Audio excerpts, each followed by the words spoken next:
বাংলাদেশের শিক্ষার্থীদের মেধা ও দক্ষতা অনেক বেশি, কিন্তু শিক্ষা ব্যবস্থার কিছু সীমাবদ্ধতার কারণে তারা তাদের পুরো সম্ভাবনাকে তুলে ধরতে পারে না।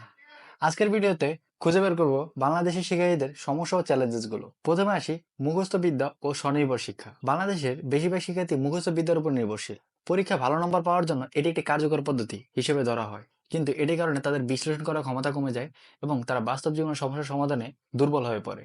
দ্বিতীয়ত, সৃজনশীলতার অভাব। শিক্ষা ব্যবস্থায় সৃজনশীল বিষয়গুলো যেমন শিল্প, সাহিত্য, বিজ্ঞান, গবেষণা এই বিষয়গুলোর প্রতি খুব কম গুরুত্ব দেওয়া হয়, যার ফলে শিক্ষার্থীদের সৃজনশীল ক্ষমতা ধীরে ধীরে হ্রাস পায়। তৃতীয়ত, মানসিক চাপ এবং প্রতিযোগিতা। ভালো রেজাল্ট না করতে পারলে শিক্ষার্থীদের অনেক চাপ সহ্য করতে হয়, পরিবার থেকে, আত্মীয় স্বজন থেকে, শিক্ষা প্রতিষ্ঠান থেকে, যা তাদের মানসিক স্বাস্থ্যে নেতিবাচক প্রভাব ফেলে। চতুর্থত, শিক্ষকদের প্রশিক্ষণের অভাব। সব শিক্ষক নন, তবে অনেক শিক্ষকই বর্তমান সময়ের আধুনিক ও প্রযুক্তি ভিত্তিক শিক্ষা সম্পর্কে পর্যাপ্ত জ্ঞান রাখেন না। তারা শুধু বইয়ের মধ্যেই সীমাবদ্ধ থাকেন, ফলে তারা শিক্ষার্থীদের অনুপ্রাণিত করতে পারে না। এবং সর্বশেষ গুরুত্বপূর্ণ বিষয়টি হলো প্রযুক্তির সীমিত ব্যবহার। বহির্বিশ্বের শিক্ষার্থীরা আধুনিক প্রযুক্তি ব্যবহার করে শিখতে পারে, কিন্তু বাংলাদেশের অনেক শিক্ষা প্রতিষ্ঠানে এখনো ডিজিটাল শিক্ষা প্রদান করতে পারে না, ফলে বাংলাদেশের শিক্ষার্থীরা বহির্বিশ্বের শিক্ষার্থী থেকে পিছিয়ে পড়ে।